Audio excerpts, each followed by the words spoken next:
Hello guys, ये review होने वाला है मेरी रॉयल इनफील्ड क्लासिक 350 का, जो लगभग 6.5-7 साल पुरानी हो चुकी है।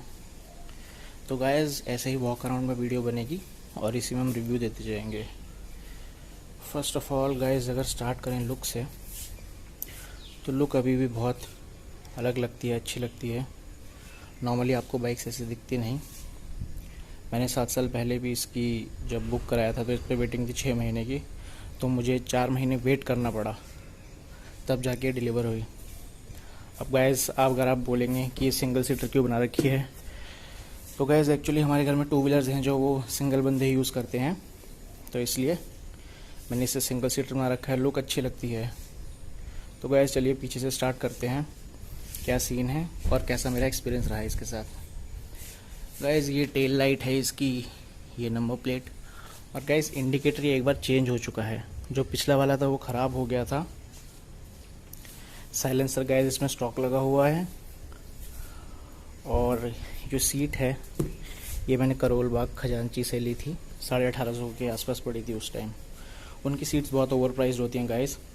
इवन अगर आपको नाई वाला करोल बाग मार्केट जाना हो तो मैं एक दुकान का लिंक डाल दूंगा। रालसन का एक सप्लाई स्टोर है, वहाँ पर आपको बहुत रीज़नेबल प्राइस पे चीज़ें मिल जाएंगी। गाइज ये जो निशान है, एक बार मेरे छोटे भाई से बाइक गिरी थी तब का है, बट फंक्शनैलिटी में ऐसा कुछ डिफरेंस नहीं आया, तो इसलिए मैंने चेंज कराने से ठीक नहीं समझा। और गाइज ये स्टॉक इंडिकेटर्स, यहाँ आगे वालों में कोई दिक्कत नहीं आई। ये भी एक्सीडेंट के टाइम का है, ये भी एक्सीडेंट के टाइम का है गाइज। सबसे बड़ा इशू एक बहुत अजीब लगता है कि इतनी महंगी बाइक आप ले रहे हैं और उसमें ट्यूब टायर आते हैं, ट्यूबलेस टायर नहीं आते, जो कभी भी पंचर हो सकते हैं। ये जो लाइट्स होती हैं गाइस की पायलट लाइट्स, ये बहुत फ्रीक्वेंटली ख़राब होती हैं। मैंने इन्हें कई बार चेंज करा चुका हूँ, अभी भी शायद एक ही जल रही होगी। जब गाइस ये गिरी थी तो इसकी टंकी पे भी थोड़ा इम्पैक्ट आया था, तो ये स्टिकर्स हैं हमने नए लेके लगवा रखे हैं। गाइस आप बात करें बैटरी बॉक्स की, इसका बैटरी बॉक्स एक बार कहीं खो गया था, निकल के गिर गया था, क्योंकि इनके जॉइंट्स टाइम के साथ लूज़ हो जाते हैं। तो गाइस आफ्टर मार्केट आपको इलेक्ट्रा 350 वाला ये बैटरी बॉक्स मिलता है क्रोम, और इस पर जंग लग ही जाता है, कुछ कर नहीं सकते। ये गाइस जो बैटरी का एसिड होता है, पहले जो आती थी जिसमें एसिड होता था, पर अब जो नई आने लगी है ये जेल बैटरी है, तो इसमें ऐसा कोई इशू नहीं है। डुअल हॉर्न्स है गाइस, अच्छी आवाज़ है। और गाइस अगर माइलेज की बात करें तो ये बाइक स्टॉक साइलेंसर पे 35 निकाल देती है। आफ्टर मार्केट जिसमें पटाखे फूटते हैं, डुक डुक आवाज़ आती है, उस साइलेंसर में ये बाइक 30 की एवरेज निकाल देती है। और ये इसका मीटर कंसोल है गाइस, लगभग 27,500 किलोमीटर चल चुकी है 7 साल में। गाइस हमारे घर जो भी व्हीकल्स हैं, 2 व्हीलर्स कह लूँ या फिर आपको मैं 4 व्हीलर्स कह लूँ, उनमें इतने ज़्यादा रीडिंग हो नहीं पाती, क्योंकि जो हमारा सारा किलोमीटर रन होता है सब में डिवाइड हो जाता है। तो जो भी बाइक्स हैं वो ऑन एन एवरेज एक साल में 4-5 हज़ार किलोमीटर चल पाती हैं, और जो 4 व्हीलर्स हैं वो 8 से 10 हज़ार किलोमीटर चल पाते हैं।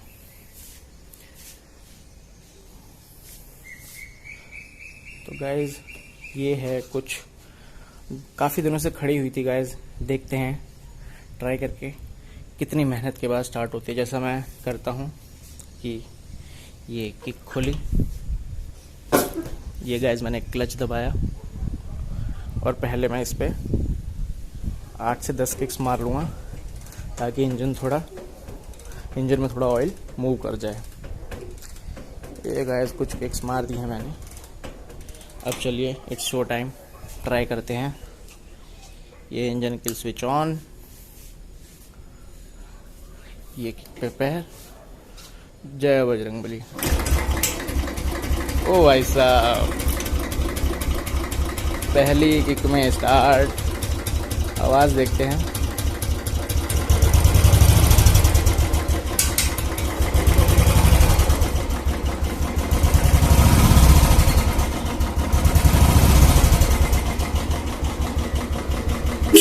ड्यूल हॉर्न है, अच्छा साउंड करता है। लाइट चेक कर लेते हैं गाइज।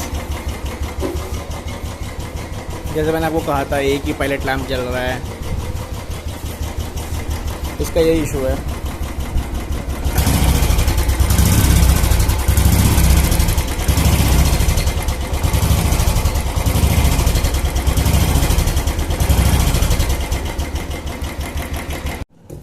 तो गाइस, जैसे कि अभी आपने वॉक अराउंड वीडियो देखी रॉयल एनफील्ड क्लासिक 350 की, अब मैं इसके बारे में अपना लॉन्ग टर्म रिव्यू देना चाहूँगा। गाइस, इसको लगभग 6.5-7 साल हो गए हैं, मुझे भी एग्जैक्टली याद नहीं था मैंने कब ली थी, तो ये फेसबुक का पोस्ट निकाला तो पता चला। तो गाइस, ये बाइक को 6.5-7 साल हो चुके हैं, लगभग मैंने 25,000 अराउंड चला चुका हूँ, किलोमीटर्स चला चुका हूँ। सबसे पहले आते हैं लुक पे। गाइस, उस टाइम और अभी भी है, इस बाइक की लुक का क्रेज बहुत था। स्टैंडर्ड को लोग इतना पसंद करते थे, ठीक है, जिसको मॉडिफाई करवानी है वो स्टैंडर्ड ले सकता है, पर जैसे ही क्लासिक 350 इस लुक के साथ आई, इसकी अलग अलग सीट्स होती थी, राइडर के अलग, पिलियन के अलग, तो गाइज ये big hit, it was a big hit. तो गाइज मुझे भी इसकी लुक काफ़ी पसंद आई थी, तो मैंने सोचा क्यों ना रॉयल एनफील्ड ट्राई की जाए। तो गाइज जिस टाइम मैंने ली थी उस टाइम थी ऑन रोड 1,38,000 की, मैं दिल्ली की बात कर रहा हूँ। गाइज इसकी लुक्स मुझे अभी भी पसंद है, पहले भी पसंद थे। लुक्स इसका एक मेन सेलिंग पॉइंट है, वो अलग बात है। रॉयल एनफील्ड की कल्ट फॉलोइंग भी है। बाकी इस रिव्यू में जैसे जैसे आगे बढ़ूंगा हो सकता है कि कमेंट बॉक्स में रॉयल एनफील्ड फैंस मेरे सिर पे जूता मारे कि भाई तू क्या बोल रहा है, कुछ भी बोले चला जा रहा है। पर गाइज मैं वो रिव्यू दूंगा जो मैंने फील किया। तो गाइज लुक्स इसकी ऐसी हैं कि किसी भी एज ग्रुप को उठा के देख लीजिए, वो इसको बुरा नहीं बताएगा। अगर कोई बहुत अच्छा ना कहे तो कोई इसे भद्दा भी नहीं कह सकता। गाइज बाइक की लुक अच्छी है, नो डाउट। अब प्रपोर्शंस की बात करें तो मुझे इसके जो टायर्स हैं वो थोड़े अंडर प्रपोर्शन लगते हैं। इसका फ्रंट टायर विड्थ में 90 है, पीछे वाला 110 है। तो गाइज जैसे इसकी बिल्ट है बाइक की, थोड़ा टायर्स का साइज बड़ा कर देना चाहिए। तो गाइज ये तो हो गई लुक्स की बात। लुक्स इसकी अच्छी हैं, नो डाउट, अभी भी इसकी लुक मुझे बहुत पसंद है। अब आते हैं राइड एंड हैंडलिंग पे। गाइज इस बाइक का वेट 190-200 के आसपास है, ठीक है। तो कंपनी को सस्पेंशन इसका स्टिफ साइड पे ही सेट करना पड़ता है, जो कि है। तो गाइज इसकी जो राइड है बिल्कुल भी कंफर्टेबल नहीं है। हाँ, इसका जो सिटिंग पोस्चर है वो इतना ज़्यादा कंफर्टेबल है कि उसमें सब कुछ मैनेज हो जाता है। आप इतना अपराइट बैठते हैं, आपके हाथ आराम से न्यूट्रली वाइडली स्पेस्ड होते हैं, तो आप एकदम normal neutral chair like position में बैठते हैं, तो उसमें आराम है। पर गाइज जहाँ तक राइड की बात है, राइड में सस्पेंशन इतना मतलब कि टाइटली स्प्रंग है कि आपको कुछ फायदा नहीं मिलता। बहुत मतलब मैं कहूँगा कि अगर आप उबड़ खाबड़ रास्ते पे जाते हो तो आपका पूरा शरीर झंझना जाता है एकदम। तो राइड मुझे कुछ इसकी खास नहीं लगी। राइड में कुछ भी नहीं है बताने लायक, और जो सस्पेंशन है वो इतना टाइट स्प्रंग है कि अगर आप बैठे हैं, आपका वेट लगभग 80 के अराउंड है और पीछे जो बैठा है उसका भी 70-80, तो मतलब मिनिमम जब बाइक पे 150 किलो वेट होगा ना, और आप 70-80 की स्पीड पे जा रहे होंगे, और तब आपको लगेगा इसका सस्पेंशन हल्का फुल्का ऊपर नीचे होके कुछ काम कर रहा है। नहीं तो मुझे ऐसा लगता है कि सस्पेंशन कुछ काम नहीं करता, इतना टाइट है वो। जहां तक अर्गोनॉमिक्स की बात है गाइज, ये कोई कटवट मारने के लिए बनी। गाइज हैंडलिंग में बताने लायक कुछ भी नहीं है। ये बाइक एक बच्चे के खिलौने की तरह है जो बस सीधा सीधा चलने के लिए बना है। वो अलग बात है, आपको कई लड़के इस पर स्टंट करते दिख जाएंगे, कट मारते दिख जाएंगे, वो स्किल्ड लड़के होते हैं, वो किसी भी बाइक पे कुछ भी कर सकते हैं।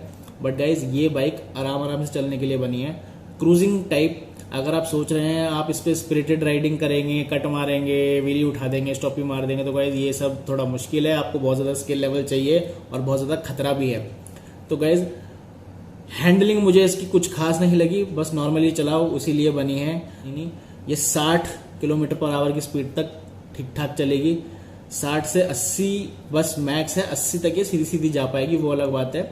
टॉप स्पीड मैंने जब एक बार ट्राई की थी तो 130 टच कर गई थी, बट गाइज ये 80 के ऊपर चलने के लिए बिल्कुल भी नहीं बनी। बहुत ही इसका इंजन है जो वो ऐसा साउंड करता है जैसे उस पर बहुत ज़्यादा स्ट्रेस डाला जा रहा है। 350 सीसी का है पर फिर भी ऐसा साउंड करता है, जो है वो है। तो गाइज जहाँ तक पावर की बात है, पावर मुझे तो अंडर पावर्ड ही लगती है जैसे इसकी लुक है उसके हिसाब से, बट ठीक है, अब लोगों को पसंद है, मुझे भी उस टाइम पसंद थी इसलिए मैंने भी ली। गाइज जहाँ तक माइलेज की बात है, स्टॉक एग्जॉस्ट के साथ ये 1 लीटर में 35 की माइलेज दे देती है। और अगर आप आफ्टर मार्केट साइलेंसर लगवा लो जिसमें पटाखे फूटते हैं, डुक डुक आवाज आती है, तब ये 30 के अराउंड माइलेज निकाल देती है। और मुझे ऐसा फील होता है कि जब हम इसमें आफ्टर मार्केट वाले साइलेंसर लगा देते हैं, जो फ्री फ्लो एग्जॉस्ट होता है, उसमें कैटकॉन नहीं होता, तो गाइज अच्छे थोड़ा मुझे लगता है इसका पिकअप बढ़ जाता है खुल के चल के थोड़ी सी, ऐसा मुझे फील हुआ है ऐसा। मेंटेनेंस की बात करें तो मैंने बस 1 साल तक इसकी शोरूम में सर्विस करवाई, सर्विस सेंटर में, क्योंकि वहाँ पे जो बंदे होते हैं उनको वैसे भी इतनी नॉलेज नहीं है, आपको बाहर इसके अच्छे मैकेनिक मिल जाए। तो गाइज वहाँ पर इसकी जो सर्विस थी वो 1500 से 2000 2500 तक पहुँच जाती थी। गाइस बाहर से जब मैं इसकी सर्विसिंग कराता था तो 800 से 1000 रुपये तक का सामान आता था सारा ओरिजिनल, और मिस्त्री को 200-300 रुपये दे देता था, तो 1500 के अंदर अंदर मेरी बाइक की विद वॉशिंग अच्छे से सर्विस हो जाती थी, जो कि ऑलमोस्ट कंपनी से हाफ प्राइस में पड़ता था। कंपनी में 2500-3000 हज़ार तक पहुंच जाया करती थी। गाइज मेंटेनेंस भी मुझे रॉयल एनफील्ड का हाई लगा, क्योंकि गाइज जो इसके पार्ट्स हैं, स्पेयर पार्ट्स, इवन दो वो तो एक बार को आप कह सकते हैं कि इतने ज़्यादा कॉस्टली नहीं है, पर गाइज उनकी क्वालिटी बहुत लो है, वो आपको बार बार चेंज कराने पड़ते हैं। जैसे मैंने आपको बताया कि इसका पायलट लैंप्स मुझे नहीं पता मैं कितनी बार बदलवा चुका हूँ। तो जब से ये बाइक ली है मैं पूरा मैकेनिक बन गया, मतलब आप मुझे इतनी रिलायबल नहीं लगी बाइक। अगर आप सोचो इस पे कि रोज ऑफिस जाने के लिए यूज कर लो या इस पे आप डिपेंड कर सको, गाइज मेरे साथ इसका ऐसा बिल्कुल भी नहीं रहा। कई वाक़ये हुए हैं मेरे साथ अभी तक इसके साथ जो मुझे इसकी डिपेंडेबिलिटी और डिपेंडेबिलिटी बिल्कुल क्वेश्चन करने पे मजबूर करती हैं। गाइज सबसे पहले तो ये कई बार कई जगह बंद पड़ जाती थी। तो गाइज जिसमें स्पार्क प्लग होता है वो मैं खोलता था, उसको फूक फाक मारता था, वापस लगाता था, तो ये 3-4 किलोमीटर चल जाती थी। बल्कि स्पार्क प्लग वाले इशू के लिए भी कंपनी ही ले गया था, उन्होंने कहा कि स्पार्क प्लग उन्होंने बदल के कहा चल भाई ठीक है, फिर भी वही इशू आया जा रहा था। थोड़ा सा चल के स्पार्क प्लग में फूक फाक मार के लगाना पड़ता था। तो गाइज उसके बाद क्या हुआ कि उन्होंने बता दिया कि इसमें पिस्टन का काम है, ये काम है, वो काम है, 10 से 15 हज़ार का खर्चा आएगा। तो मैंने कहा भाई मेरी बाइक तो नहीं है, अभी उसे 1 साल भी नहीं हुआ, अभी वारंटी पीरियड में है। कह रहे अच्छा वारंटी पीरियड में है तो चलो फिर देखते हैं। पहले साल में इसका कार्बोरेटर ख़राब हो गया था। उसके लिए मैंने जैसे पिछली वीडियोस में भी बताया है कि इंडियन कंपनीज बहुत तंग करती हैं, तो मुझे बहुत बार ईमेल भेजने पड़े और कम से कम 3-4 बार शोरूम के चक्कर काटने पड़े। तो एक दिन हार के जब मैं वहाँ पे बैठ ही गया कि नहीं आज तो मैं चेंज करवा के ही जाऊँगा, तब उन्होंने एक स्टॉक में नई बाइक खड़ी थी, उसका कार्बोरेटर निकाल के इसमें लगा दिया। तो गाइस पहली बार इसका कार्बोरेटर ख़राब हो गया, ठीक, ये पहले साल में हो चुका था। उसके बाद गाइस क्या हुआ, जैसे कि इसको भले ही आप बोलो कि बड़ी कन्वेंशनल बाइक है, देसी टाइप बाइक है, भाई लोग ऐसा कुछ भी नहीं है। इस बाइक को स्टार्ट होने के लिए भी बैटरी चाहिए और चलते रहने के लिए भी बैटरी चाहिए। फॉर एग्जाम्पल अगर आपके पास स्प्लेंडर है, आप उसकी बैटरी निकाल दीजिए, आप किक से स्टार्ट कर लेंगे और चला के कहीं भी जा सकते हैं, वो अलग बात है, उसकी हेडलाइट और हॉर्न काम नहीं करेगा, जिसके लिए बैटरी चाहिए। बट रॉयल इनफील्ड बुलेट को, क्लासिक 350 को स्टार्ट होने के लिए भी बैटरी चाहिए और चलते रहने के लिए भी बैटरी चाहिए। तो गाइज एक बार इसकी बैटरी डाउन हो गई तो ये स्टार्ट ही नहीं हो पाई, बहुत धक्के वक्के मार के कोशिश की, कुछ नहीं हो पाया, पूरा थक गया। और आप जानते ही कितना वेट है इसका। अब गाइज आते हैं इसका एक जो सबसे बड़ा इशू है कि गाइज इतनी महंगी बाइक है, इसमें ट्यूबलेस टायर नहीं आते। आप कहेंगे कि इसकी लुक ही स्पोक वाली है, आपको अगर ट्यूबलेस का मन है तो बाहर से अलाउड लो, पर गाइज नहीं बनता, कोई मतलब सेंस नहीं बनता। इतनी महंगी बाइक है, मतलब मुझे तो ऐसा लगता है गाइज आज के टाइम में अगर आपके 2 व्हीलर में ट्यूबलेस टायर्स नहीं है तो आप उस पर भरोसा करके कहीं निकल नहीं सकते। पंचर हो गया तो क्या करोगे गाइज, उसमें भी वही इशू है कि ट्यूबलेस टायर्स नहीं आते। इवन दो जो अब मॉडल आ रहा है उसमें अलॉय व्हील्स का ऑप्शन है, पर वो 10,000 ज़्यादा देने पड़ते हैं उसमें। तो गाइज एक तो मुझे इसका ये बहुत बड़ा कॉन लगता है कि इसमें ट्यूबलेस टायर्स नहीं आते। गाइज जैसे कि ये कुछ लोग कहेंगे कि भाई लोहे की बाइक है, बहुत स्ट्रांग है, ऐसा कुछ भी नहीं है। हाँ बिल्ड क्वालिटी है, लोहे का वजन है इसका, बट गाइज ये कहीं ना कहीं नुकसान करता है। फॉर एग्जाम्पल इससे पहले मेरे पास R15 रही है, अपाची रही है, वो बाइक्स मोस्टली, हाँ ऑब्वियसली लोहा तो उनमें यूज़ हुआ ही हुआ है, बट वो मोस्टली प्लास्टिक और रबर की बनी है। तो गाइज उसका फ़ायदा होता है, उस पर वेदर का इफेक्ट इतना नहीं पड़ता। गाइज इस बाइक के साथ इशू है, इस पे वेदर का बहुत इफेक्ट पड़ता है। खड़े खड़े इसका कभी कुछ खराब हो जाता था, कभी कुछ खराब हो जाता था, कभी कोई फ्यूज़ खराब हो जाता था, कभी कोई वायरिंग खराब हो जाती थी। और गाइज मेरा क्या एक्सपीरियंस रहा इसके साथ, गाइज एक्सपीरियंस की बात करें तो इतना कुछ खास नहीं रहा। गाइज बाइक चलते हुए 2 से 3 बार मेरी क्लच की वायर टूट चुकी है। और गाइज वो बड़ा ही खतरनाक मंजर होता है, जिसके साथ हुआ होगा उसे पता होगा, जिसके साथ नहीं हुआ भगवान करे उसके साथ हो ही ना। तो वैसे मतलब कि उससे दिखता है कि कितने चीप क्वालिटी पार्ट्स ये मैन्युफैक्चर कर रहे हैं। मैंने कई बाइक चलाई आज तक उनमें ऐसा कुछ इशू नहीं आया। वो अलग बात है कि टचवुड कभी इसने मुझे पिलियन के साथ धोखा नहीं दिया। बट गाइज मैं इस बाइक पे बिल्कुल भी भरोसा नहीं करता।